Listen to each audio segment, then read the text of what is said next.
तो कभी कभी इससे हो जाता है ऐसा। Check now fast.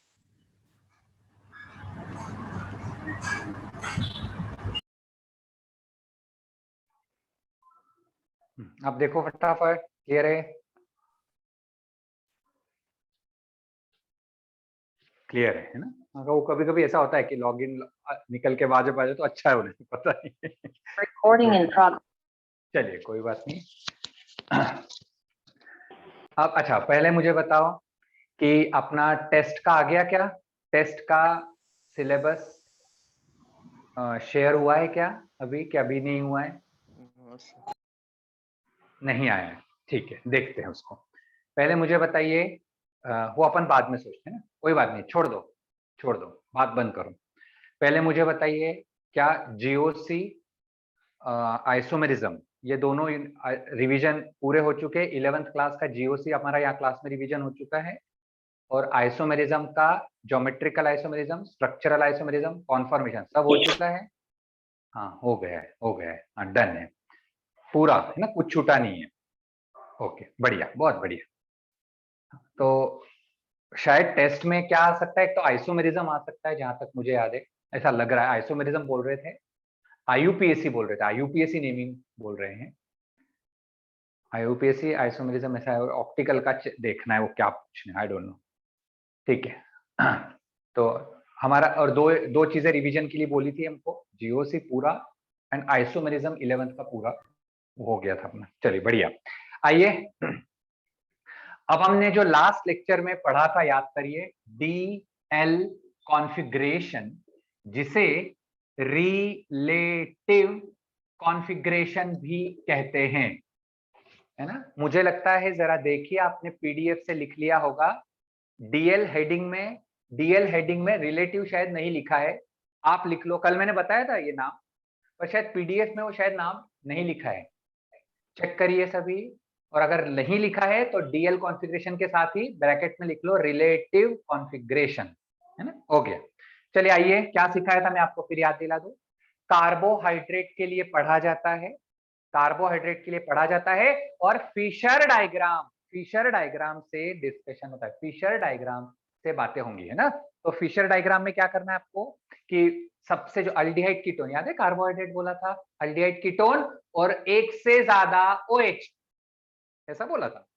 अल्डिहाइड या कीटोन को टॉप मोस्ट ऊपर, जितना ऊपर रख सकते हो उतना ऊपर रखना है। तो हमने एक एग्जांपल लिया, जैसे ये सर, ये सबसे टॉप मोस्ट पे रखा है, और पूरी चेन पर, पूरी कार्बन की चेन वर्टिकल लाइन पे आनी चाहिए, ये दूसरी शर्त है। तो इस मान ले ये कार्बन है ये, और हमने ये सबसे लास्ट में ये रखा है, और इनसे एच, कार्बोहाइड्रेट है तो एच ओ एच एच ऐसे जोड़ सकते हो। तो मान लीजिए एच ओ एच है, ये एच ओ एच है, ये एच ओ एच है, ये एच ओ एच ऐसा लिखा है। तो अल्डिहाइड कीटोन से सबसे दूर वाला जो कायरल सेंटर होगा, अल्डिहाइड कीटोन से सबसे दूर वाला कायरल सेंटर जो होगा वहां जाना, और वहां पे OH कहाँ है देखना। अगर सीधे हाथ पे दिखता है तो उसे कैपिटल डी कहते हैं, और अगर उल्टे हाथ पे दिखता है तो उसे कैपिटल एल कहा जाता है। ये कैपिटल डी और कैपिटल एल OH की रिलेटिव पोजीशंस है, जिनका संबंध डेक्स्ट्रो या लीवो से कतई नहीं है, कोई लेना देना इनका डेक्स्ट्रो लीवो से नहीं है। क्या ये याद आया सबको? क्या सबको समझ में आया? जल्दी से फटाफट, क्या याद है? हाँ, हमको ये बातें आती है, मालूम है।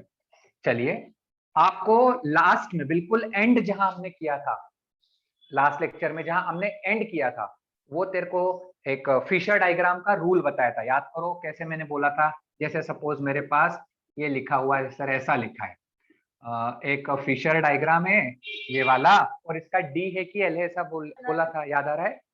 तो रूल के जब आपको डी और एल पहचानना है तो सर, हमको अल्डिहाइड कीटोन को ऊपर की ओर रखना ये कंपलसरी है सर, है ना? और फिर पूरी चेन वर्टिकल होना ये दूसरी कंपलसरी है। जब तक ये दोनों नहीं है आप डी और एल नहीं देखेंगे, तब तक नहीं देखना है, ठीक है? कोई बात नहीं सर, पूरी कार्बन चेन तो वर्टिकल लाइन पे है, उसमें दिक्कत नहीं है सर, पर हमारा जो अल्डिहाइड है ना सर, अल्डिहाइड कीटोनिक ग्रुप जो है वो सर नीचे, अरे गलत गलत है, ऐसा नहीं चाहिए था। तो एक रूल सिखाया आपको फिशर डायग्राम का कि किसी भी फिशर, कोई भी फिशर डायग्राम हो, अगर आप उस फिशर डायग्राम को 180 डिग्री से घुमा दे प्लेन पे, प्लेन से बाहर नहीं आना, जैसे ये ऐसा हाथ रखा है तो प्लेन नहीं छूटेगा, बोर्ड नहीं छोड़ना उसको, तो अलाउ है, वरना गलत। तो क्या आपको इसको ऊपर ले जाना है, ले जाइए, ये नीचे 180 से घुमा दीजिए। क्या सर, ये CHO ऊपर, CH2OH नीचे, और ये इधर घुमाएंगे तो ये दोनों OH इधर आ जाएंगे, H इधर। आपको जो मनचाही चीज चाहिए थी वो मिल चुकी है। अब आप अल्डिहाइड कीटोन से सबसे दूर वाले कायरल पे जाइए, OH उल्टे हाथ पे है, ये L है, अर्थात दी हुई चित्र, दिया हुआ चित्र L है। The given structure is L। क्या ये भी करवाया था, रिपीट कर दिया, याद आ गया सबको? यस, है ना, ये रिपीट कर दिए, कोई बात नहीं। अब आज नया शुरू करो, है ना, अब सब बंद, अब हमको नहीं मालूम, अब हम नई चीज पढ़ रहे हैं। रुकिए, है ना, आप सिर्फ सुनना है, क्योंकि हम ऐसी चीज पढ़ रहे हैं जो हमको अभी आती ही नहीं है सर, इसलिए हम क्या जवाब दे? हाँ नहीं, कोई जवाब नहीं देना, सिर्फ ध्यान से सुनना है। न मुझे L चाहिए, न D चाहिए, कुछ नहीं चाहिए मुझे, मुझे सिर्फ बच्चों का ध्यान बोर्ड पे चाहिए। ठीक है सर, कोई बात नहीं। सर देखिए, मैं एक एग्जाम्पल कुछ लिख रहा हूं। ओके, लिखिए।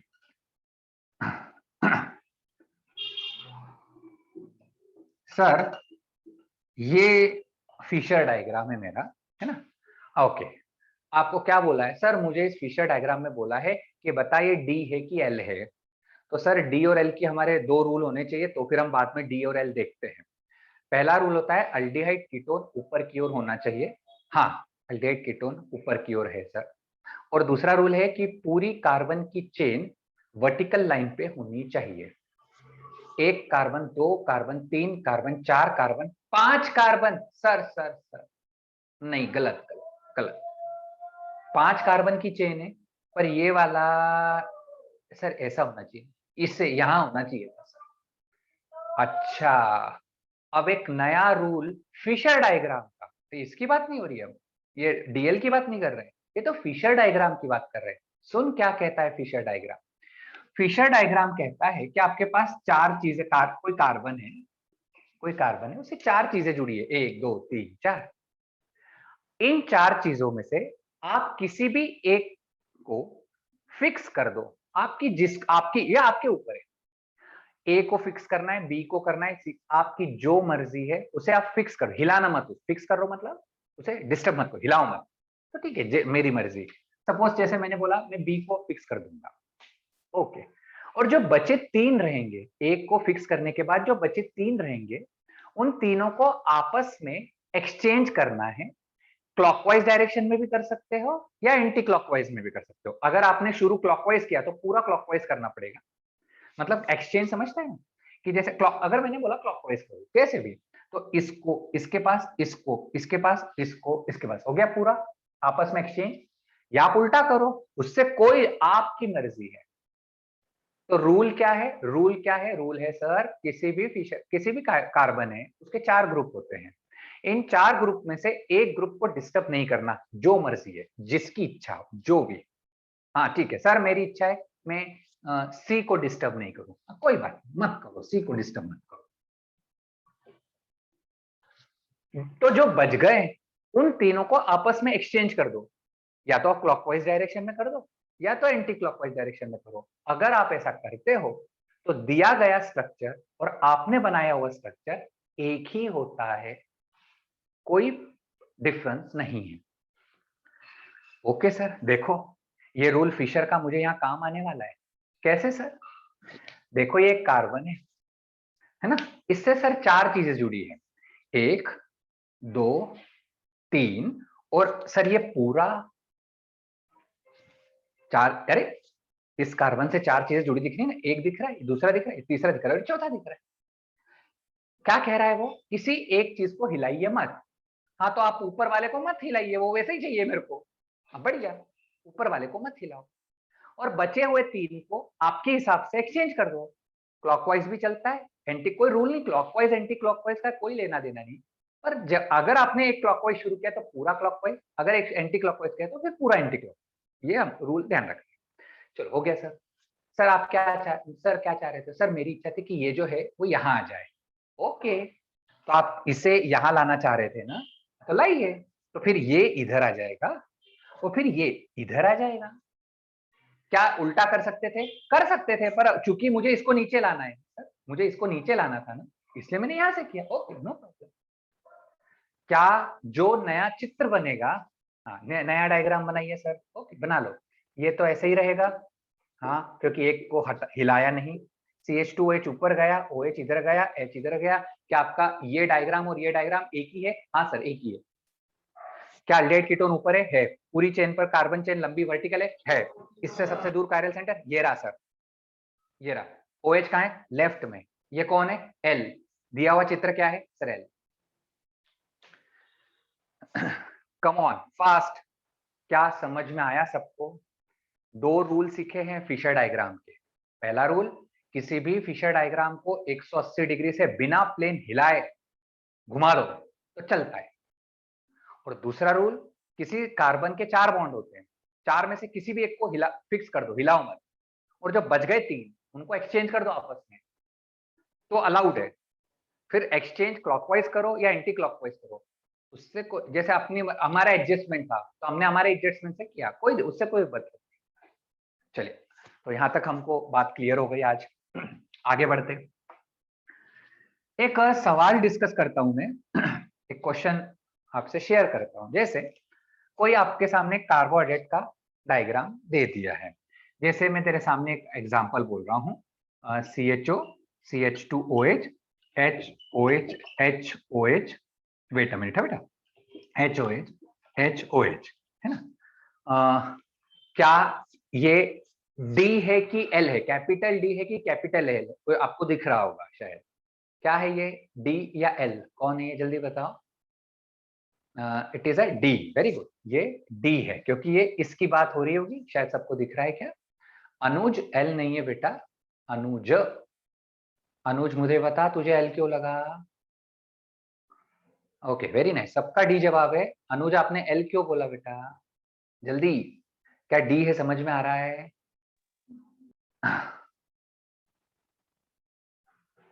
अरे अनुज, मैं तुझसे पूछ रहा हूँ प्यारे।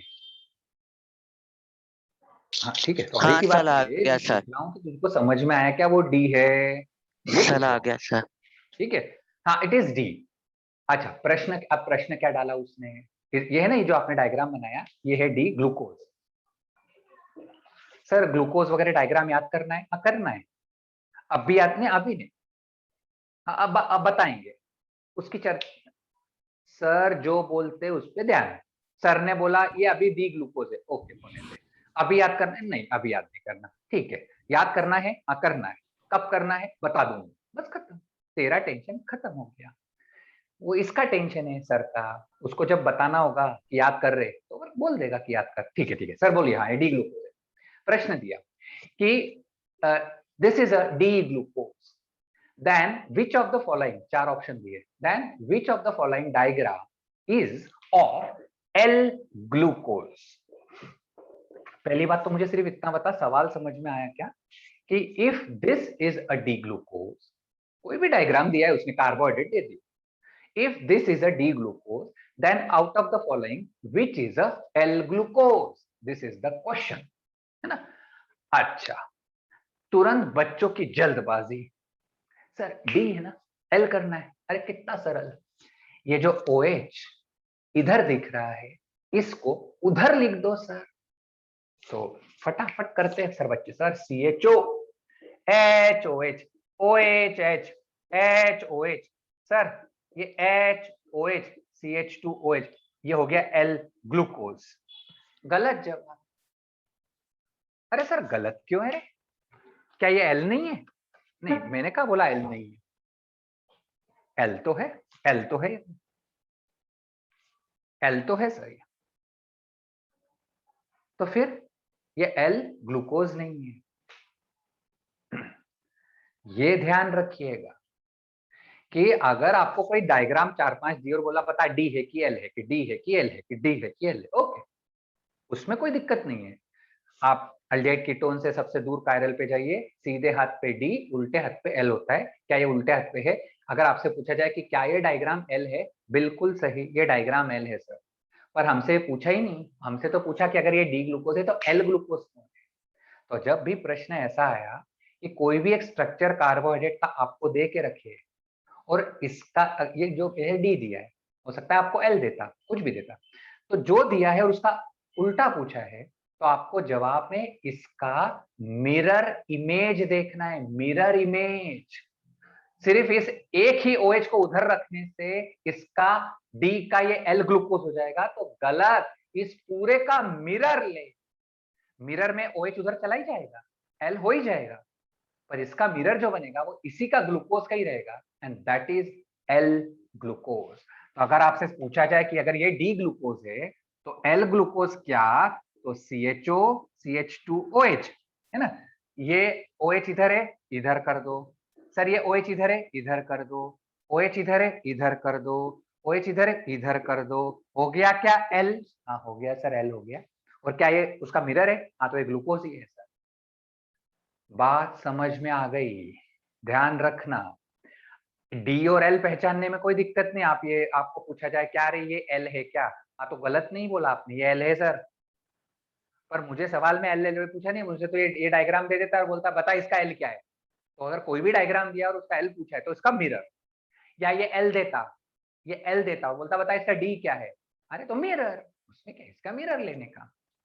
कोई कंफ्यूजन है क्या? जल्दी बता, गलती नहीं होनी चाहिए इसमें। हाँ चलिए, बढ़िया बढ़िया बढ़िया, बहुत बढ़िया।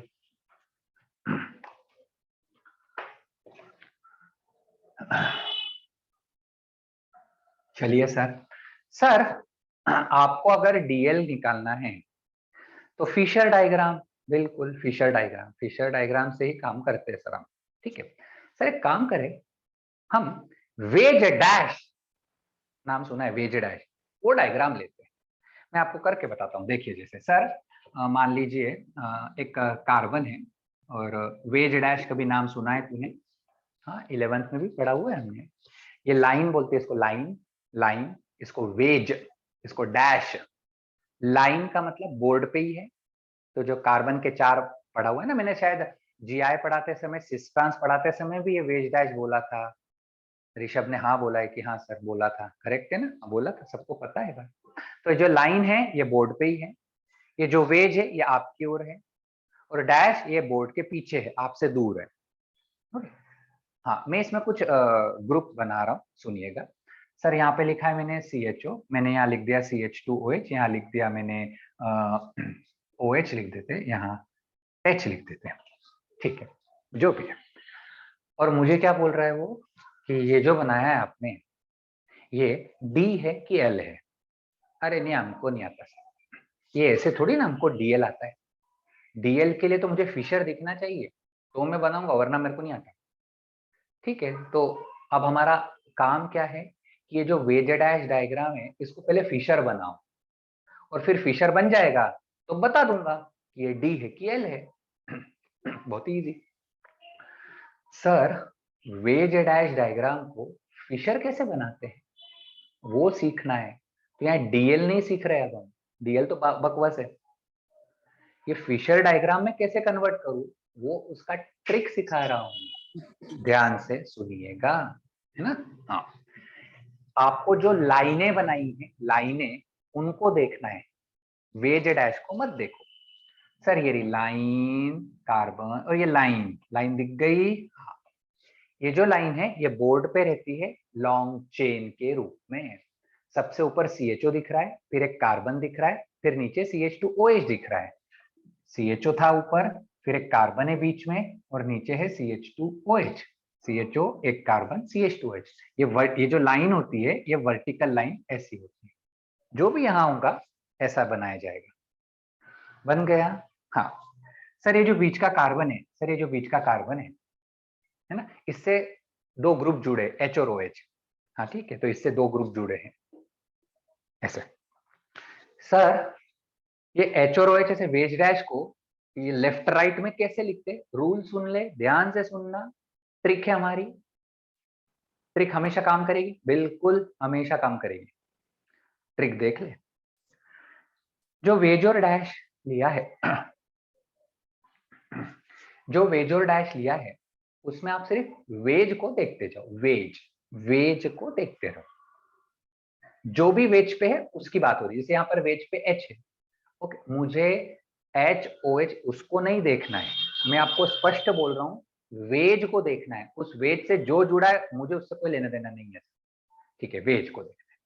अब आप सोचो, मुझे देख के बताओ कि ये जो आपने लाइन बनाई और वो जो वेज आपको दिखाई दे रहा है, वो ये लाइन के सीधे हाथ, ये लाइन है, ये ऐसी आप इमेजिन करो ना, ये ऐसा लाइन दिख रहा है आपको, मैं ऐसी बना दूं। अब आप ये देखो, वेज को देखने को बोला आपको, जरा मुझे बताइए आपकी जो वर्टिकल लाइन है उसके बाद वेज उसके लेफ्ट में है कि राइट में है? वेज वाला ये जो लाइन है उसके राइट में। अरे उसमें क्या फालतू सवाल पूछता है सर, राइट में दिख तो रहा है। बस वो जहां वेज है, जहां भी होगा उसको पकड़ना और उसको उसके उल्टी डायरेक्शन में भेज देना, बस खत्म बात। तो वेज है, सीधे हाथ पे, सीधे हाथ पे कौन है, उस पे एच है, ठीक है, तो इस एच को पकड़ो और उसका उल्टा भेज दो, सीधे है ना, इसको उल्टे हाथ पे ले जाओ, तो एच को उल्टे हाथ पे लिखना, तो जो बच गया है डैश पे जो भी होगा ओ एच है, कोई बात नहीं, जो है उसको बचे हुए जगह पे उसको लिख। This is the trick to convert a Fischer diagram, a wedge dash diagram into a Fischer diagram. और प्रैक्टिस करवाऊं, रुक जा। क्या मनचाहा डायग्राम मिल चुका है? हाँ, सबसे दूर कायरल कार्बन पे OH सीधे हाथ पे है, ये D है, ये D है, ठीक है। ये मत बोलना सर, ये देखो ये सीधे हाथ भी तो था DOH, अरे नहीं रे, ये दिमाग मत लगाना, ठीक है, क्योंकि अगर ऐसा कर देता ना मैं HOH ले, ये ले, ऐसा लिख देता हूं, तो ऐसा मत बोलना सर सीधे हाथ पे तो D है। अरे ना ना, वेज जहां है उसको उठाना और दूसरे उतर फेंक देना, वेज वेज डैश को जहां है वही पड़े रहना। वेज OH है, उसको OH को पकड़, और राइट है तो लेफ्ट में ले जा, तो ये लेफ्ट में ले गया, तो यहाँ कौन छूट गया, H। क्या ये लेफ्ट में है? हाँ ये L है, हाँ ये L है, मतलब ये चित्र कौन सा है सर, ये L चित्र है, ठीक है। चलो और प्रैक्टिस करवाता हूँ इस वेज डैश की।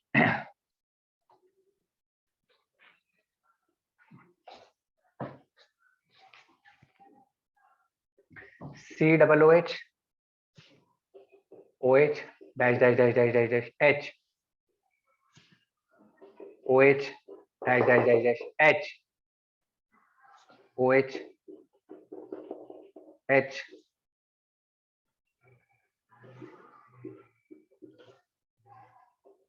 H OH, ये ले। क्या तेरे को ये वेज डैश डायग्राम दिख रहा है? हाँ दिख रहा है, बता ये डी है कि एल है? नहीं सर मुझे नहीं पता है ना? इसका फिशर डायग्राम, अब बना फिशर डायग्राम बना, पहला कार्बन, दूसरा कार्बन, तीसरा कार्बन, चौथा कार्बन, पांचवा कार्बन, छठा कार्बन, दिख गए क्या तेरे को 6 कार्बन की चेन?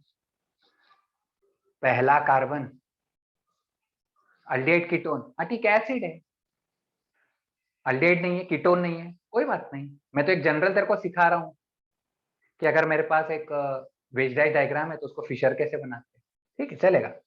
सबसे ऊपर COH, नीचे CH2H, ओके ठीक है चलेगा। और सर कार्बन 1 2 3 4, 1 2 3 4, ओके। जवाब विकास ने L दे ही दिया है, बहुत बढ़िया विकास, L है, क्योंकि मेरे को इसको ही देखना है, सिर्फ सेकंड लास्ट पे ही देखना है, बस ठीक है ओके। आइए इस कार्बन पे जाइए सबसे पहले, मतलब ये इसकी बात कर रहा हूं मैं, है ना।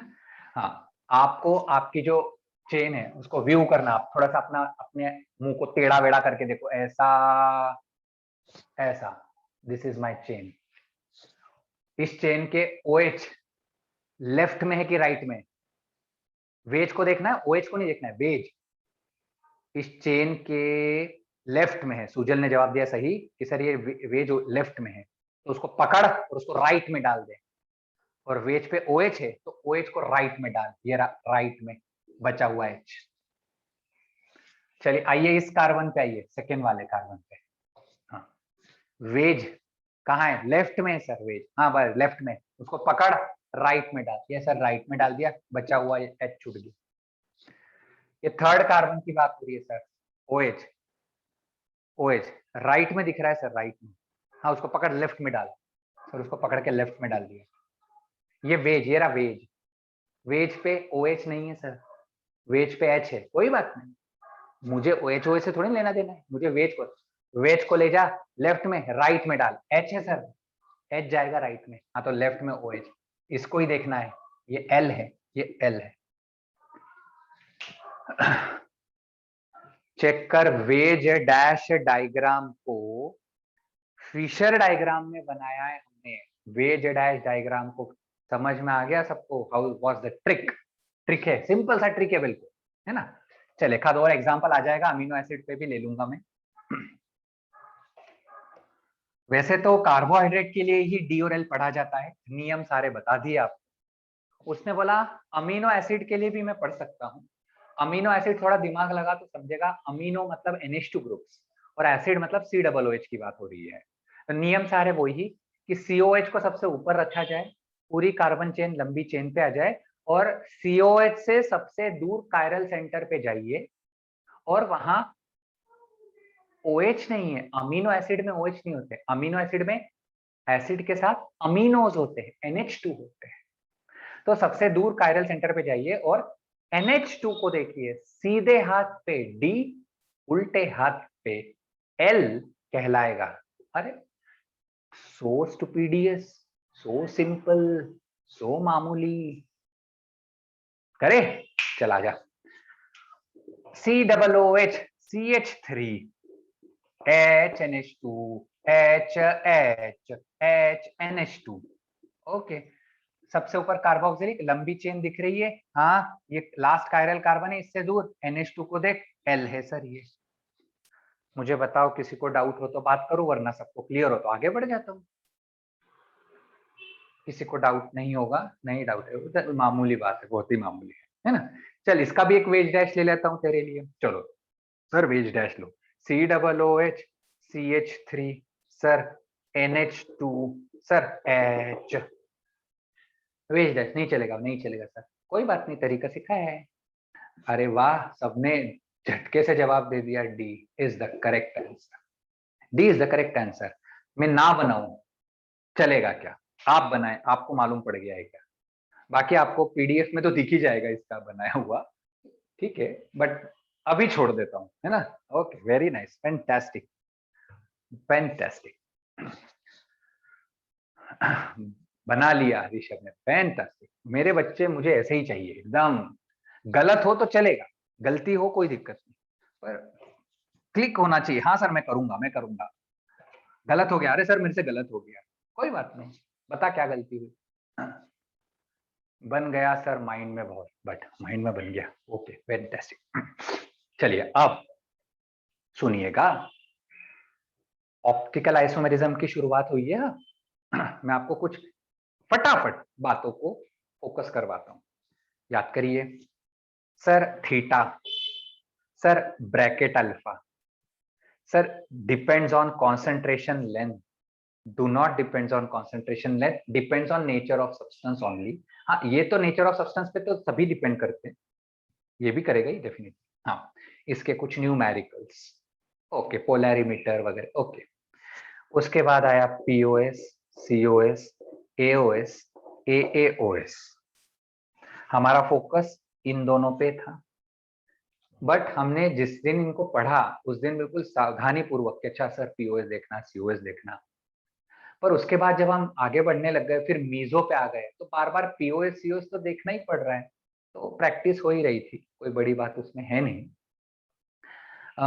हमने COS में एक स्टार बात बोलते समय लिखी है कि जब मैं फिशर डायग्राम ड्रॉ करता हूँ, फिशर डायग्राम ड्रॉ करता हूँ, COS चेक नहीं करते हैं, ध्यान रखिएगा, POS ही चेक होता है, COS चेकिंग फिशर डायग्राम में नहीं की जाती है। ओके, ये सीखा था।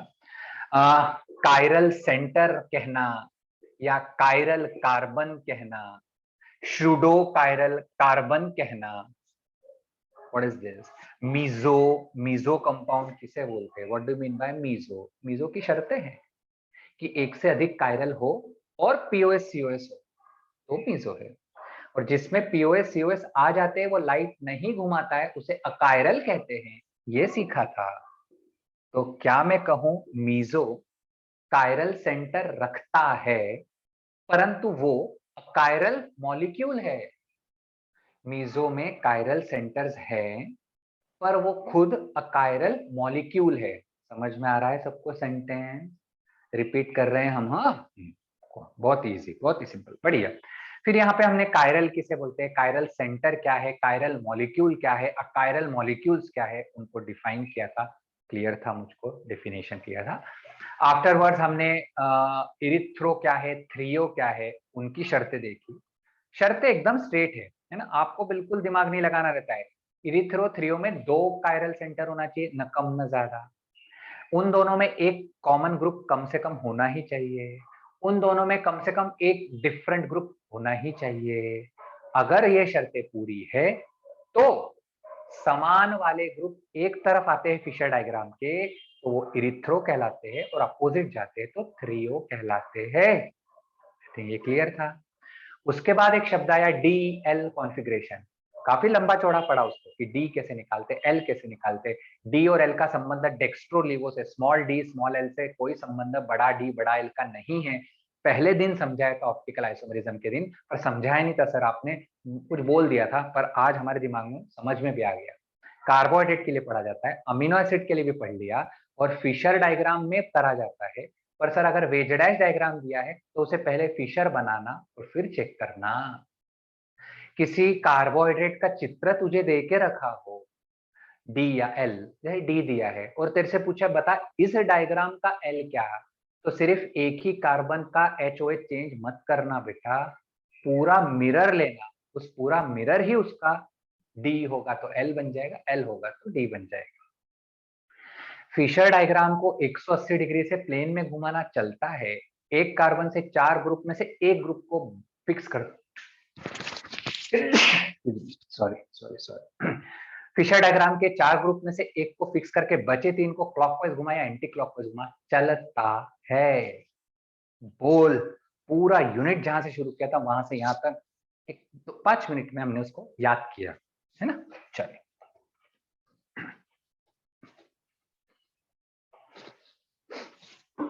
Very nice. अच्छा मैं तेरे से एक क्वेश्चन शेयर करता हूँ, फिर नया टॉपिक हम नया डिस्कशन शुरू करते हैं। एक I want to share a question.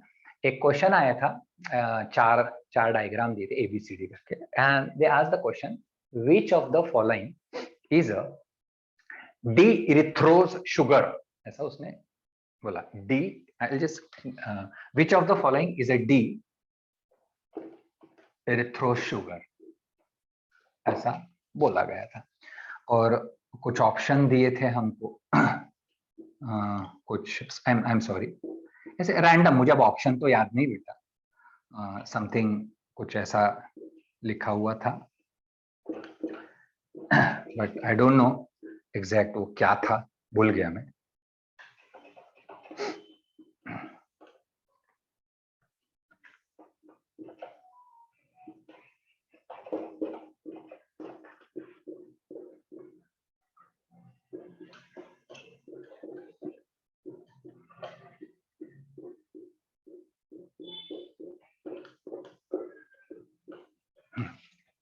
I have this A, B, C and D. Which of the following is a D erythro sugar? क्या जवाब होना चाहिए? C जवाब है, और किसी को कोई दूसरा जवाब देना हो तो C जवाब है, and C answer is correct answer. C answer is correct answer, है ना? Fantastic. I am proud of my all students. मेरे बच्चों पे मुझे बहुत प्राउड फील होता है। गलत बात है ऐसा प्राउड करना, मुझे तो है, मेरे बच्चों पे है। मेरे बच्चों ने जो जवाब दे रहे हैं, गलत भी देते हैं पर दे रहे, पर मेरे बच्चे अभी तक तो सही जवाब दे रहे, तो I am very much lucky कि मेरे बच्चे इतने हैं, बेस्ट है। सुनो, कई बच्चे, ये सवाल अभी कहीं तो भी टेस्ट हुआ था, I don't want to discuss that batch and whatever, I don't know. ये सवाल अभी एक टेस्ट हुआ था किसी बैच में, कहीं तो भी, I am not discussing the batch. So many students give this is the answer. So many students give this is the answer. Of course, it is a wrong answer. Some of them are mine students also. मेरे भी बच्चे थे उसमें से कुछ, बाकी maximum अलग थे। Some students call me, though they are not my batch student, but still they are in contact with me due to some reasons or whatever, and they tell me कि sir कि ये तो समझ में आ गया कि ये सही है, डी ये क्यों गलत है, ऐसा उन्होंने मुझसे सवाल किया। तो फिर भी नहीं समझ में आया, जब उनके सामने रिजल्ट आया ये गलत है और ये सही है, फिर भी वो कंफ्यूज थे कि ये क्यों गलत है। तो वो सिर्फ ये देख रहे थे, जैसे उन्होंने मेरे को बोला सर डी बोला है तो ये गलत क्यों है, उन्होंने ये देखा ही नहीं है। अरे चलो मान लिया कि तुमने ये नहीं देखा, चलो गलती से तुमने ये नहीं देखा, तुमने सिर्फ डी देखा, तो चारों ऑप्शन नहीं देखे, ये सर डी दिख गया इसी को लगा दिया। क्यों? मैंने बोला है ना, चारों ऑप्शन पढ़ा तो करो, फिर जो लगाना है लगा लो। जब तुम चारों ऑप्शन अगर पढ़ते, अगर आपने चारों ऑप्शन पढ़े होते, तो जैसे आपने इसको डी के लिए सोचा तो आप इसके लिए भी डी के लिए सोचते ही ना, हाँ ये कैंसिल हो जाता है, ये कैंसिल हो, ठीक है बढ़िया। तो क्या आपको नहीं लगता ये भी डी है ना? मतलब ये बात पक्की थी कि डी देखा और जो पहला दिख गया उसके आगे वो गए ही नहीं। तो हमेशा आई एम ऑलवेज टेलिंग कि सी ऑल द 4 आंसर्स, चारों आंसर देखो तो सही, भले ही तेरे को लगता है सर पहला ही आंसर सही है, कोई बात नहीं, एक बार नजर डाल दे चारों पे, फिर पहले को टिक लगा देना, कोई दिक्कत नहीं। अगर तू चारों को देखता तो जैसे तेरे को ये दिखाई देता डी, तो तुझको ये भी दिखाई देता डी, और फिर जब दोनों डी दिखते तो तू शायद कुछ और सोचने की कोशिश करता। नहीं, ओके। फिर उसको जब मैंने बोला कि बेटा डी के आगे क्या लिखा है, इरिथ्रोज शुगर, तो मुझे क्या बोलते हैं, वो एक जिसने मेरे से कहा, तो बोलते हैं सर वो तो थ्रियो इरिथ्रो होता है ना, इरिथ्रोज कहाँ होता है? If this are the controversial questions, तो अब मैं उसको ये सिखाऊं कि बायोलॉजी में शुगर्स को ओज लिखते हैं, ग्लूकोज, मैनोज, लैक्टोज, फ्रुक्टोज, इरिथ्रोज, ओज शुगर्स के होते हैं। अगर मैं उसको ये बोल दूं तो बोलता है सर बायो, हम तो बायो के है ही नहीं, हम तो इसके नहीं है, मैथ्स के नहीं है, बायो के नहीं है, कैसे आ जाएंगे फिर तो? अरे हमें क्या करना सर, ओज से इरिथ्रो शब्द आया है ना, जैसा डी शब्द समझता है इरिथ्रो समझता है ना, इरिथ्रो में सिमिलर ग्रुप सेम तरफ होना चाहिए। तो उसने सिर्फ डी नहीं पूछा, डी इरिथ्रोज पूछा है, तो डी के साथ इरिथ्रोज होना जरूरी है, वो यही है बेटा। तो इसका आंसर बी नहीं हो सकता, सी होगा। समझ में आया ना? मुझे तो बच्चों ने तुरंत जवाब दे दिया सी, तो मुझे आपको समझाने की जरूरत ही नहीं है। चलो बढ़िया, fantastic. But I just want to share a question, जो कुछ बच्चों ने मुझे फोन करके इस तरह से जब पूछा तो I am very much surprise कि क्यों, मतलब you just see the D and tick the answer and you also don't see the further options also, इस तरह से। और बताना इसलिए जरूरी था कि आप, हमें गलती ना हो, गलती मतलब इसकी गलती नहीं, पढ़ने की गलती ना हो हमसे, क्वेश्चन को पढ़ने की गलती ना हो, ऑप्शन को देखने में गलती ना करे, पूरा देखे फिर जवाब दे, है ना? चलिए, आई थिंक बात क्लियर हो गई। जल्दी में गलत हो गया, हो गया ना जल्दी में गलत। शायद हमने लास्ट लेक्चर में ही बातें की थी कि जल्दबाजी, लास्ट लेक्चर में शायद तनिष आप ही दे रहे थे ना, तो जल्दबाजी नहीं कर, कम करो, सही करो। चलिए नया डिस्कशन शुरू कर रहे हैं, RS configuration, which is the very much heartthrob topic of the unit. RS configuration, very much heartthrob topic. इसलिए आज धीरे धीरे कर रहा हूं मैं। वेरी नाइस तनिष, बिल्कुल सही है। हमें अभी कोई आवश्यकता नहीं कि पहला जवाब मेरा जाए, नो, सर नाम ले लेते पहले, ओके, वो तो मुझे, जिस बच्चे का सही आ जाता है पहले मुझे दिख जाता है, मैं बोल देता हूँ अरे वाह इसका जवाब सबसे पहले आया, सही आया, ठीक है यार, कोई बात नहीं। मैंने अगर लेट दिया कोई दिक्कत नहीं, पर समझ में आ गया सर, हाँ मेरे को आ गया और ये सही जवाब मेरा भी आया, बढ़िया बढ़िया, कोई दिक्कत नहीं, कोई दिक्कत नहीं। अगला जवाब तनिष सही देगा, पहला ही जवाब देगा, मुझे अच्छा लगेगा, ठीक है। हाँ चलिए बात बंद, आगे बढ़ो। RS configuration is a very heart throb topic of the unit. जैसे DL को रिलेटिव कॉन्फ़िगरेशन कहा जाता है, वैसे RS को एब्सोल्यूट कॉन्फ़िगरेशन कहा जाता है। फिर से PDF में ये नाम नहीं लिखा गया है, आप अभी आपके हाथ में अगर पेंसिल पेन हो तो कहीं लिख दे RS के जगह, RS के साथ एब्सोल्यूट कॉन्फ़िगरेशन नाम लिखना है। PDF आया तो इस हेडिंग के साथ ये लिख दूंगा, ठीक है, एब्सोल्यूट कॉन्फ़िगरेशन। थोड़ा बड़ा टॉपिक है, हाँ बड़ा टॉपिक है, IMP बहुत IMP, बहुत ही IMP है ना। With the help of this RS concept हमें ऑप्टिकल की कई सारी बातें को कनेक्ट करते जाना है इसके through.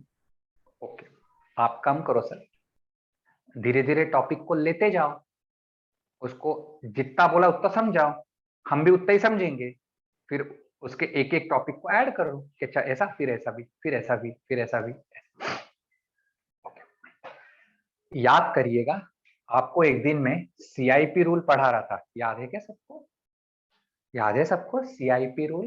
Tan involve parallel, very nice Priyanshu, fantastic fantastic. R का प्रायोरिटी S से ज्यादा होता है, ऐसा एक पॉइंट लिखा था, वेरी नाइस। CIP रूल पढ़ते समय हमने एक लाइन लिखी थी कि R की प्रायोरिटी S से ज्यादा होती है, लिख ले। R क्या है, S क्या है, उस लफड़े में मत पड़, मुझे नहीं पता क्या है, आज आ गया वक्त उसको समझने का, तो पहले हम वो समझते हैं।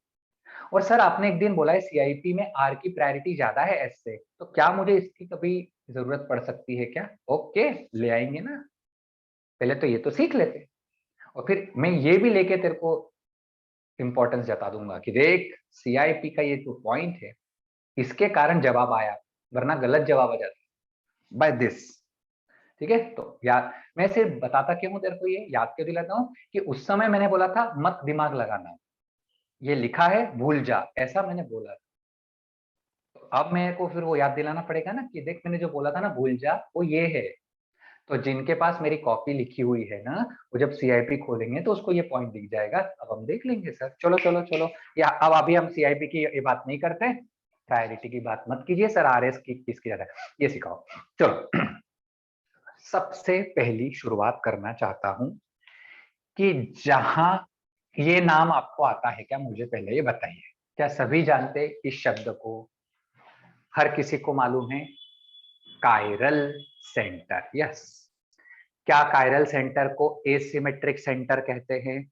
हाँ, कायरल सेंटर को एसिमेट्रिक सेंटर कहते हैं। क्या है ऐसा रूल, कौन से सेंटर को कायरल बोलते हैं? दो शर्तें, पहली वो सेंटर sp3 का होना जरूरी है, दूसरी साथ इसकी सारी वैलेंसी अलग होना जरूरी है, ठीक है, बढ़िया, ठीक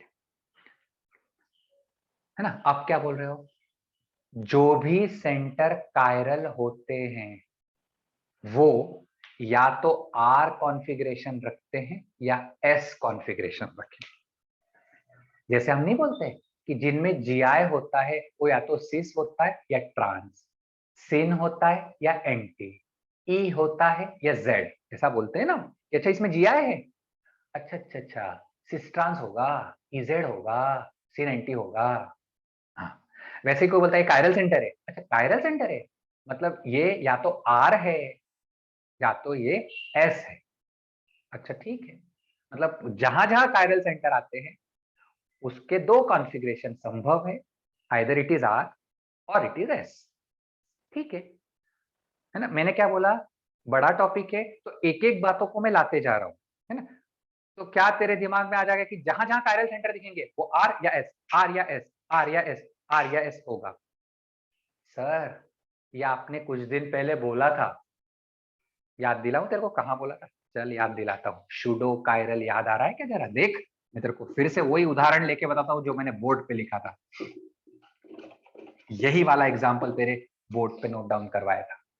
क्या सिखाया था सर आपने? हमने सिखाया था कि इससे ये और ये एक जैसा ग्रुप है, तो सर ये कायरल सेंटर नहीं है। हाँ, एक जैसा जरूर है, और वो जो एक जैसा है वो कायरल सेंटर जुड़े हैं, याद है ना? और सिखाया था कायरल सेंटर आर या एस होते, बोला था। फिर बोला था अगर ये आर और ये आर हो गया तो ग्रुप भी एक जैसा, कॉन्फ़िगरेशन भी एक जैसा, ये कायरल नहीं है। ये एस और ये एस, ये एस और ये एस होता तो भी ग्रुप एक जैसा, कॉन्फ़िगरेशन एक जैसा, कायरल सेंटर नहीं है। पर अगर एक आर है और एक एस है तो ग्रुप एक जैसे, कॉन्फ़िगरेशन अलग, क्या ये कायरल बन गया? याद आ रहा है ना? आर एस शब्द अभी कुछ दिन पहले इस्तेमाल किया था। कायरल सेंटर मतलब आर एस होगा। चलो बढ़िया सा, आगे बोलो, अब शुरू करो। सर ये जो आप आर और एस ऐसा बोलते हो, है ना, ये जो आर और एस शब्द ये है ना, ये ग्रीक वर्ड्स रेक्टस और सिनिस्टर इनसे आए हैं। रेक्टस का आर है और सिनिस्टर का एस है। ये क्या होता है सर रेक्टस सिनिस्टर? ग्रीक भाषा के शब्द है जिनका अर्थ अंग्रेजी में, रेक्टस का अर्थ होता है क्लॉकवाइज डायरेक्शन और सिनिस्टर का अर्थ होता है एंटी क्लॉकवाइज डायरेक्शन। ध्यान से संभल के सुनिए, पढ़िए। क्लॉकवाइज और एंटी क्लॉकवाइज डायरेक्शन है। लाइट का घूमना ऐसा मैंने नहीं बोला है। ये मत बोलिएगा कि सर आर का मतलब क्लॉकवाइज डेक्स्ट्रो रोटेटरी है क्या, एस का मतलब एंटी क्लॉकवाइज लीवो रोटेटरी। अरे डेक्स्ट्रो और लीवो, लाइट को क्लॉकवाइज घुमाने वालों को डेक्स्ट्रो बोलते हैं, लाइट को एंटी क्लॉकवाइज घुमाने वालों को लीवो बोलते हैं। यहाँ क्लॉकवाइज और एंटी क्लॉकवाइज शब्द इस्तेमाल किया है। ये किसने बोला कि लाइट को घुमाने के लिए बोला जा रहा है? क्या क्लॉकवाइज एंटी क्लॉक? ये हाथ घुमा रहा हूं मैं सर, ये रहा हाथ घुमाया सर, ये क्लॉकवाइज हाथ घुमा रहे हो। अरे तो क्लॉकवाइज ही शब्द इस्तेमाल करूंगा ना मैं। ये क्लॉकवाइज सर लाइट घूम रहा है, अरे लाइट का जहां भी क्लॉकवाइज है लाइट घुमाएगा क्या? सर एंटी क्लॉकवाइज हाथ घूम रहा है, नहीं लाइट घूम रहा है। अरे ये शब्द आना मतलब लाइट से जोड़ने की आवश्यकता नहीं है। ये शब्द तो सिर्फ दिशा बता रहे हैं कि आप घुमा कैसे रहे हो। Okay okay okay. रेक्टस अर्थ क्लॉकवाइज जाना, सिनिस्टर मतलब एंटी क्लॉकवाइज जाना, ये अर्थ है। अब ये क्लॉकवाइज और एंटी क्लॉकवाइज क्या जा रहे हैं? ओके देखेंगे सर। लाइट नहीं है, ये पक्की बात है। लाइट का संबंध लाइट के घूमने की दिशा नहीं बोल रहा है बस ये। ओके ठीक है सर। और कुछ बोलिए सर आरएस के बारे में, सुनिएगा। अगर कोई मैं बोलता हूं कि ये कायरल सेंटर है आर, ये कायरल सेंटर है एस, है कायरल सेंटर आर एस होते हैं सर। आर और एस आते हैं ना तो ये ऑप्टिकल एक्टिव होगा, ये ऑप्टिकल एक्टिव होगा। मतलब क्या सर कि ये आर है मतलब ऑप्टिकल एक्टिव है, मतलब ये जो भी होगा लाइट के पीपीएल को घुमाएगा। ये जो भी होगा ये लाइट के पीपीएल को घुमाएगा। क्लॉकवाइज एंटी क्लॉकवाइज से मत जोड़ना, बिल्कुल नहीं। सिर्फ आर लिखा है कि सर ये आर कॉन्फ़िगरेशन है, क्या सोचू सर लाइट घुमाता है, सर ये ऐसे क्या है लाइट हाँ लाइट घुमाता है, कैसे घुमाता है पता नहीं, पता नहीं मतलब क्या ये आर है और लाइट घुमाता है तो क्या ये क्लॉकवाइज लाइट घुमा सकता है? हाँ घुमा सकता है। या एंटी क्लॉकवाइज लाइट घुमा सकता है? हाँ घुमा सकता है। मतलब क्या ये आर डेक्स्ट्रो हो सकता है? Yes sir. क्या ये लीवो हो सकता है? Yes sir. सर ये एस लाइट घुमाता है? हाँ। लाइट घुमाने वाले दो हो सकते हैं, लीवो हो सकते हैं, हाँ सर। डेक्स्ट्रो हो सकते हैं, हाँ सर। ये एस डेक्स्ट्रो है कि लीवो है बता, सीधे बोल। नहीं बता सकता। ये आर डेक्स्ट्रो है कि लीवो है, सीधे बोलना है। नहीं बता, मुझे नहीं पता। फिर मैं बोलूं बता सकता है? नहीं, मैं नहीं बता सकता। कभी बता सकते हो? नहीं। आर क्या है एस क्या है मैं नहीं बता सकता अनलेस एंड अनटिल मैं एक्सपेरिमेंट ना करूं। डेक्स्ट्रो या लीवो लाइट का घूमना सिर्फ एक्सपेरिमेंट से ही पता लग सकता है। वो पोलैरिमीटर वाला है ना इंस्ट्रूमेंट बताया था ना, उसमें वो आईपीस लगा रहता है सबसे कॉर्नर पे, लाइट आता है ना, और फिर आपको वहां दिखता है कि अच्छा ये जो लाइट है ये क्लॉकवाइज घूमता जा रहा है। सिर्फ एक्सपेरिमेंट ही ऐसा है जो ये बता सकता है कि दिया हुआ कंपाउंड लाइट को डेक्स्ट्रो के घुमाता है कि लीवो पे। जब तक एक्सपेरिमेंट नहीं किया जाए आप कोई नहीं बता सकते हो कि ये डायग्राम डेक्स्ट्रो का है, ये लीवो का है, जब तक आप प्रयोग ना करो एक्सपेरिमेंट। सर कौन करता है एक्सपेरिमेंट, और हमको कोई एक्सपेरिमेंट करना है? नहीं नहीं, हमको कहां से एक्सपेरिमेंट करना है? सर एग्जाम में वो स्ट्रक्चर देगा तो उसको क्या लेके घोलू, क्या सॉल्यूशन बनाऊं, पोलैरिमीटर ट्यूब में रख के पीपीएल पास करूंगा क्या? नहीं नहीं नहीं नहीं, थ्योरी है सर, प्रैक्टिकल नहीं है। Dextro levo practical terms, this do not discuss theoretically.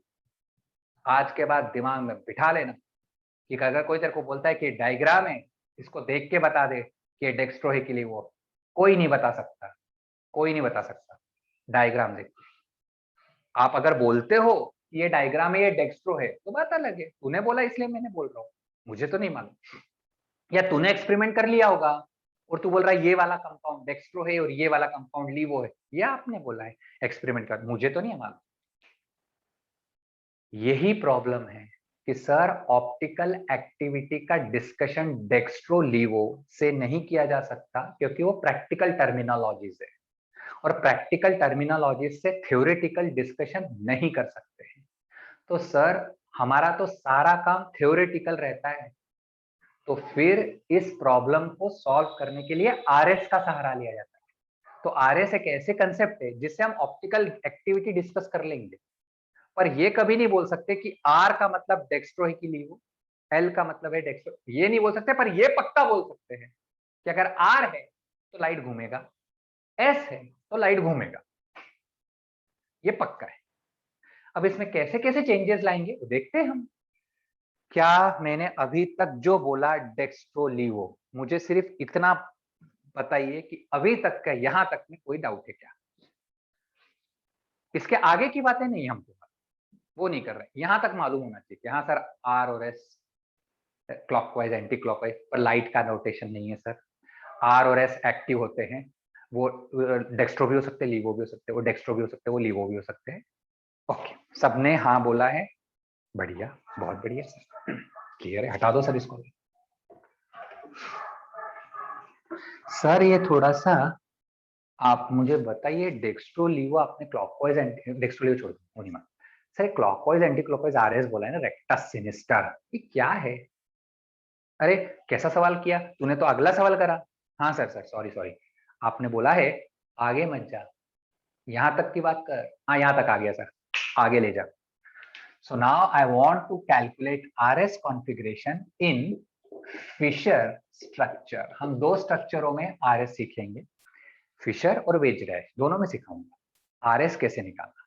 ठीक है, चलिए सर, फिशर डायग्राम है आपके सामने, कायरल सेंटर्स हैं, जहां जहां कायरल होंगे R S R S R S R S. Sir अगर एक ही कायरल सेंटर है कोई बात नहीं, उसे एक पे आर एस निकाल ले। सर मॉलिक्यूल में चार कायरल सेंटर है, चार, चारों पे निकालना है आर एस। ओके, पहला ही है, सीख रहे हैं, छोटा सा सरल लेंगे और सीखेंगे, फिर उसको एग्जाम्पल बड़ा बड़ा करेंगे तो आते जाएगा, पर पहले हमेशा छोटे से सिंपल से शुरू करो सर। ठीक है, तो मैं आपके सामने एक छोटा सा सिंपल सा फिशर डायग्राम बनाता हूँ। ठीक है sir, CHO H CH2OH CH3। Okay, यहाँ पे क्या आपको कोई कायरल सेंटर दिख रहा है? हाँ सर कायरल सेंटर दिख रहा है। आपको पूछा जा रहा है बताइए वो R है कि S है। ठीक है सर, क्या रूल है RS निकालने के लिए? कोई इसके जैसे कोई रूल है क्या, D और L? ना ना ना ना, इसका रूल याद है, ऑक्सीडाइज कंपाउंड ग्रुप ऊपर होना चाहिए, वर्टिकल लाइन पे लंबी चेन होनी चाहिए, फिर चेकिंग कीजिए डी और ऐसा। आरएस नहीं नहीं, आरएस का कोई लॉजिक, आरएस में कुछ मत करो, जो जहां है बैठे रहने, बैठे रहने, मुझे उसको जिनको डिस्टर्ब नहीं करना। ठीक है, कोई बात नहीं। तुझे एक आयरल दिख रहा है? हाँ दिख रहा है। क्या उस पर आरएस निकालना है? हाँ निकालना है। तो इस जिस कायरल सेंटर की बातें कर रहे हो उससे जो 4 ग्रुप जुड़े हैं, उन चारों ग्रुप को सीआईपी आ गया। सीआईपी याद आया? ईजेड पढ़ा रहा था तब सीआईपी सिखाया था, तब तुझे बोला था सीआईपी रूल है प्रायोरिटी निकालने के, उसका इस्तेमाल ईजेड में भी करेंगे और उसका इस्तेमाल ऑप्टिकल आइसोमेरिज्म वाले यूनिट में भी करेंगे, आरएस में करेंगे। 4 ग्रुप है, 1 2 3 4 प्रायोरिटी दी जाएगी। मैं दे रहा हूं 1 2 3 4। अब ये सीआईपी रूल से दी गई प्रायोरिटी है, 11th क्लास में भी सिखाई थी, अभी रिवीजन करते समय भी नियम सिखाया था। एटॉमिक नंबर के आधार पर प्रायोरिटी दी जाती है, पहला ग्रुप सेम हो तो अगले ग्रुप के आधार पर दी जाती है, पहला सेम हो तो उसके अगले, वो सेम हो तो उसका अगला, ऐसा किया था। Multiple bond double triple bond से जुड़े हो तो ऐसा मानने हैं कि वो 2 बार जुड़े हैं, वो 3 बार जुड़े हैं, ये सिखाया था। कई सारे बड़े बड़े एग्जाम्पल लेकर, साइक्लिक वाइक्लिक एग्जाम्पल लेकर भी इस साल भी सीआईपी रूल से ईजेड निकाला था और सीआईपी रूल सीखा था। याद है ना? पूरा ढंग से पढ़ा इस बार भी। ओके, या ये नंबर दिए हैं मैंने 1 2 3 4।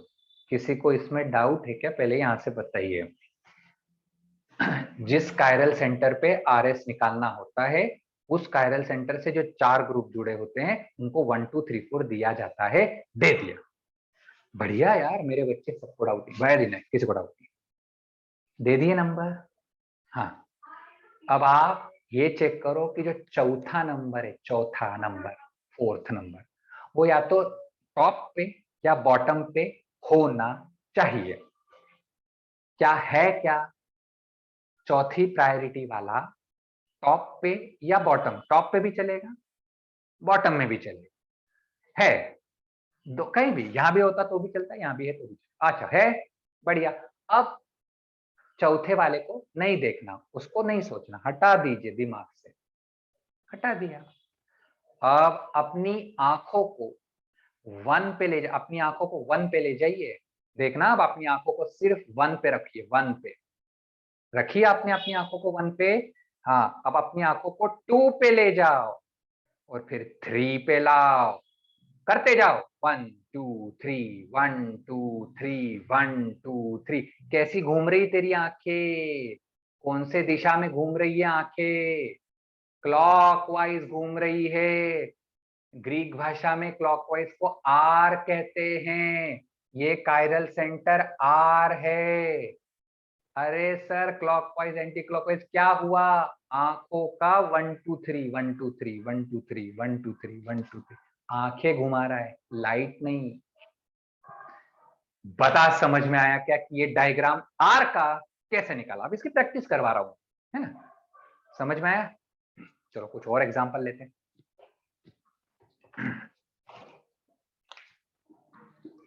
सर हमने लिया है HOH NH2Cl।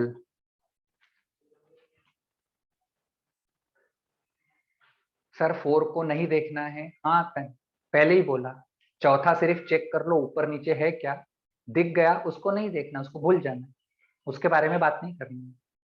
ठीक है, कोई बात नहीं। चलिए सर, कायरल सेंटर है, हाँ ये रहा सर कायरल सेंटर है। प्रियांशु ने इसका जवाब एस दे दिया है, सबका जवाब एस आ चुका है, बढ़िया। मैं चेक कर लेता हूँ एक बार, मैं भी चेक कर लूँ कि ऐसी है क्या, आई डोंट नो, मुझे नहीं पता। कायरल सेंटर है 1 2 3 4 दो, चलो मैं दे रहा हूँ 1 2 3 4। किसी को डाउट नहीं है? सीआईपी नियम के अनुसार 1 2 3 4 नियम रूल नंबरिंग किया है। चौथा ऊपर या नीचे है क्या, एक बार देख लीजिए। हाँ सर है, ऊपर है, बढ़िया, उसको मत देखो। अब अपनी आंखों को सेट करो 1 पे, है ना? 1 पे रख दी, हाँ ला 2 पे 3 पे 1 2 3 1 2 3 1 2 3। कैसी घूम रही है तेरी आंखें? कैसी घूम रही है आंखें? एंटी क्लॉकवाइज घूम रही है क्या? देख तो, 1 2 3 1 2 3 1 2। एंटी क्लॉकवाइज को एस कहते हैं, द करेक्ट आंसर। ठीक है, बढ़िया सर, कितना सरल है। Okay, nice nice nice sir. चलिए फिर से कुछ करते हैं काम। कैसे सर? देखो, रुको रुको, बहुत सारे एग्जांपल लेंगे अभी, रुको।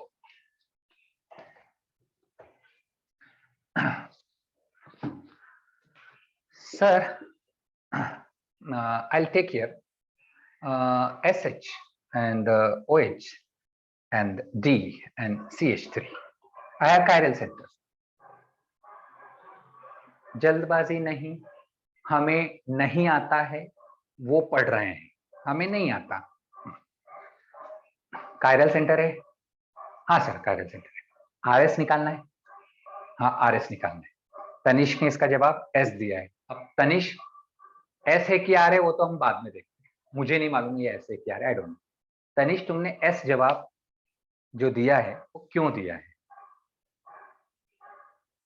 आई डोंट नो ये एस है कि आर है, मैं वो बाद में देखने वाला हूँ कि इट इज एस और are.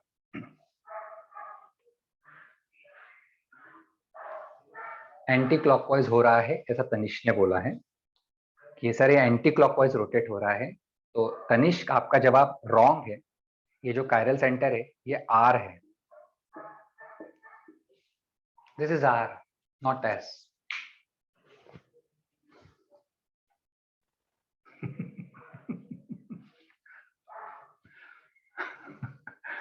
Okay,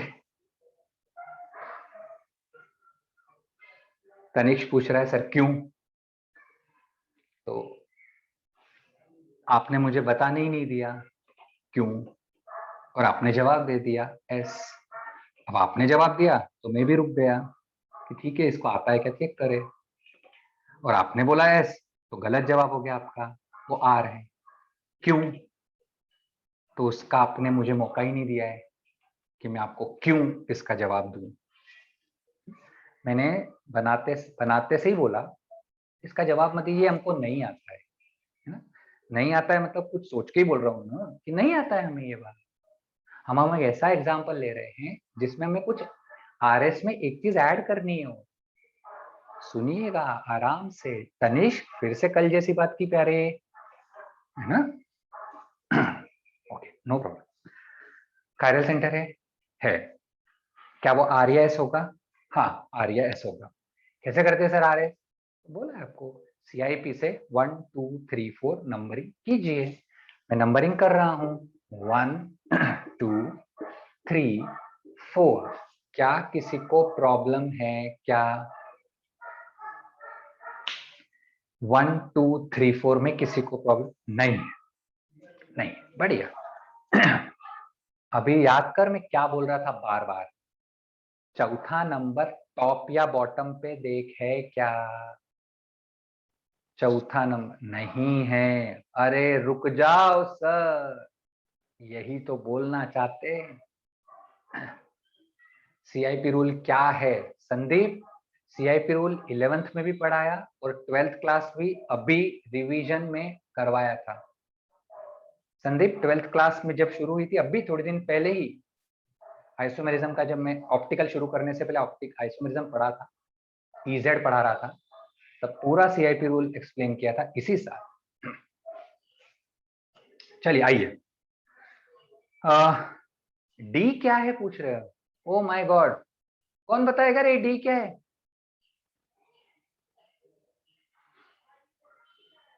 deuterium, correct, deuterium है। ये कौन सा सिली क्वेश्चन हुआ यार? ओके चलिए आइए आइए, चलो इधर देखो, सुनो सुनो से 1 2 3 4 नंबर दे दिया, दे दिया। क्या सिखा रहे थे? चौथा नंबर ऊपर नीचे है क्या? नहीं है सर। कोई बात नहीं, कोई बात नहीं, नहीं है, बस ये ध्यान रखना नहीं है।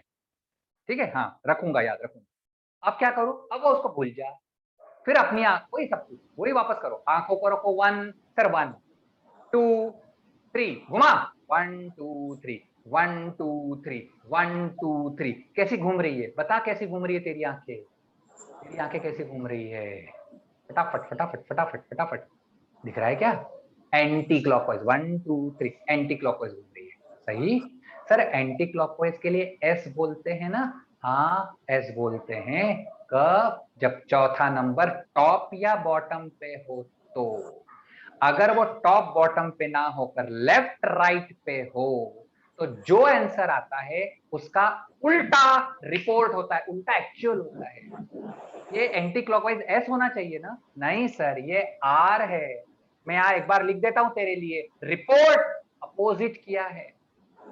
सर मैं ऐसा घुमाऊंगा और ये आर लिख देता हूँ, रिपोर्ट अपोजिट। एक हाथ दो जगह आप भी लिख लो कॉपी में। ऐसा लिखना पड़ता? नहीं नहीं, लिखना नहीं पड़ता। क्यों लिखूं? अरे क्या होता है, ये ऐसा घूम रहा है एंटी क्लॉकवाइज, तो मेरा दिमाग है ना एंटी क्लॉकवाइज सर एस होता है, तो एस लिखना चाहिए था ना। तो जैसे मैं लिखूं रिपोर्ट अपोजिट किया है, अच्छा अच्छा सर हाँ याद आ गया कि ये एस है पर ये आर है, रिपोर्ट अपोजिट कर रहा हूं। क्यों? क्योंकि चौथी प्रायोरिटी जब लेफ्ट राइट पे हो तो जो आंसर आता है उसका opposite answer is the correct answer. याद आ गया, समझ में आ गया? तनिष्क, क्या हमको अब समझ में आया कि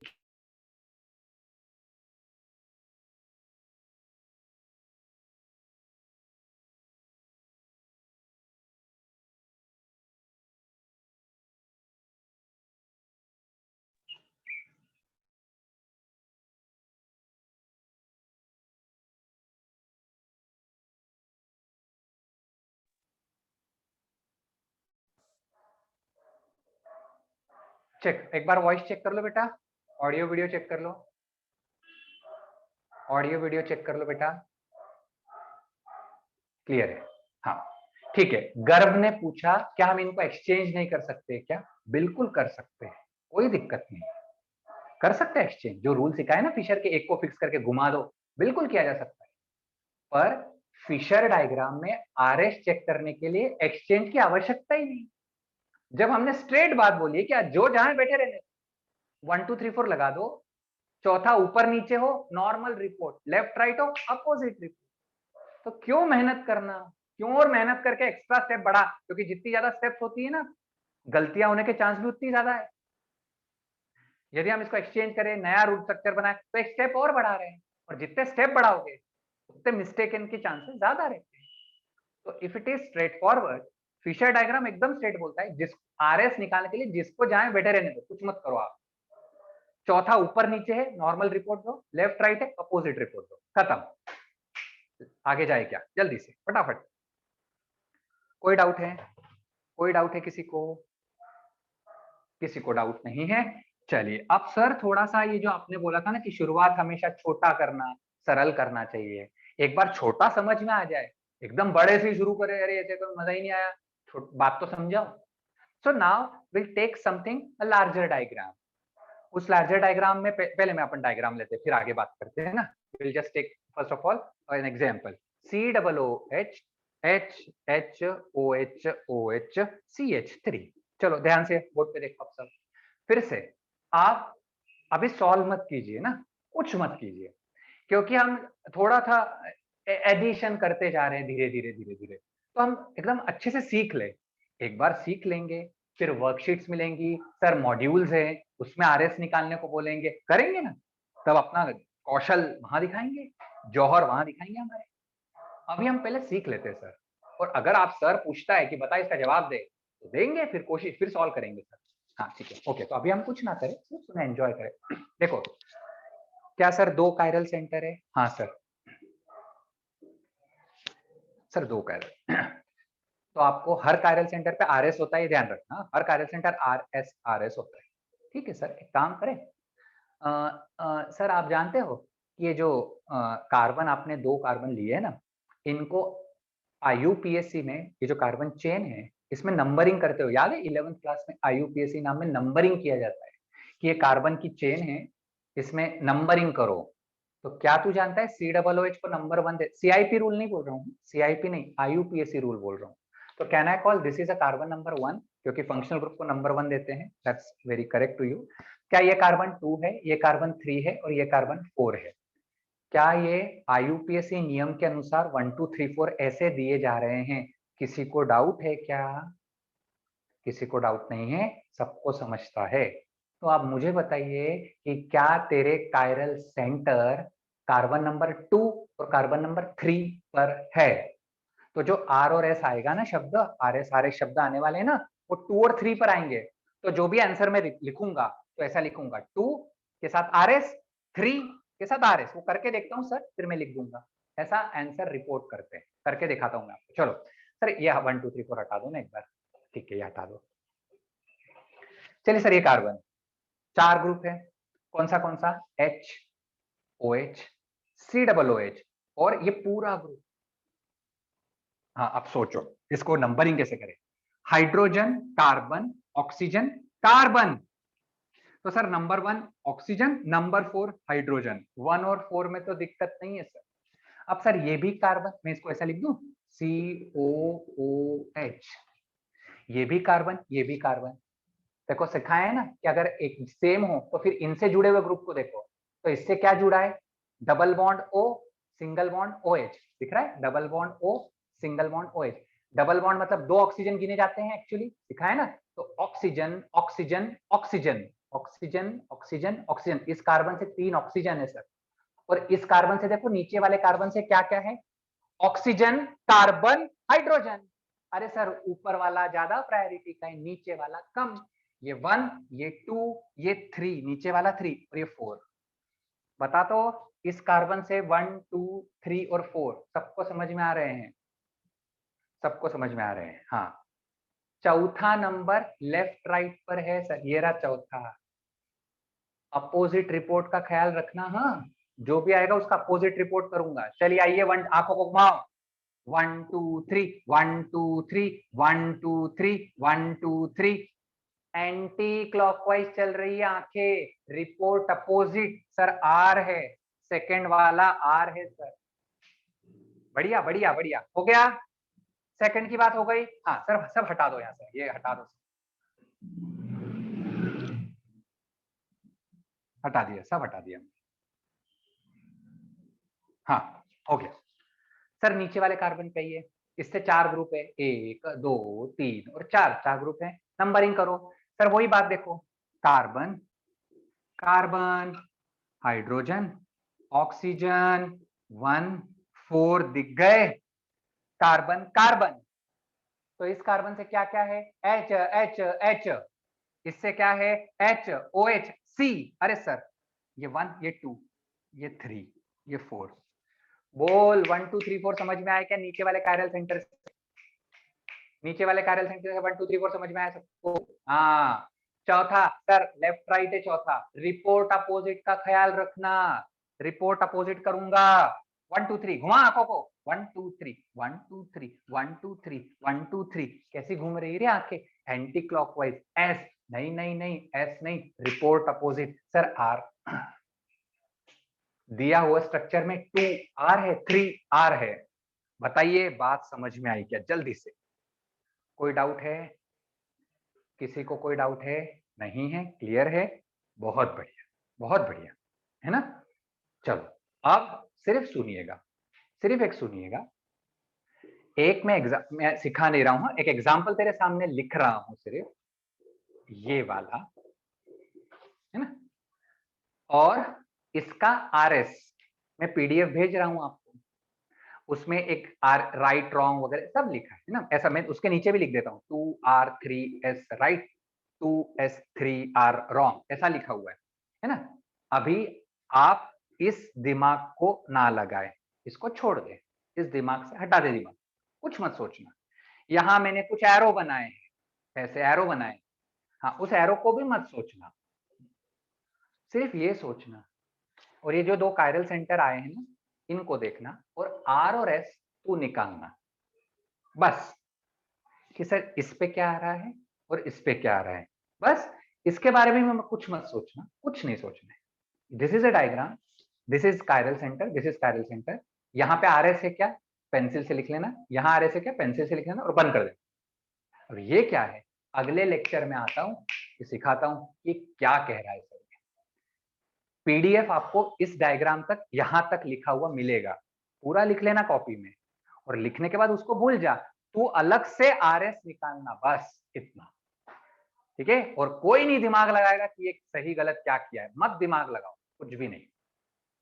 आज के लिए यहीं तक, PDF यहां तक आपको मिल जाएगा, अगले टर्न पे आगे बढ़ते हैं, ठीक है। चलिए टेक केयर बेटा, thank you, good night.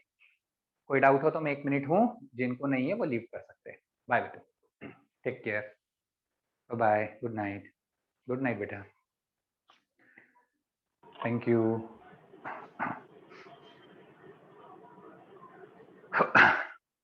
Good night dear, thank you बेटा।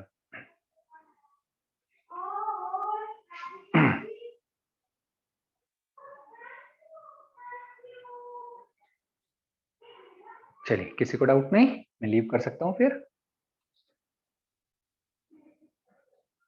बाय बेटा, गुड नाइट।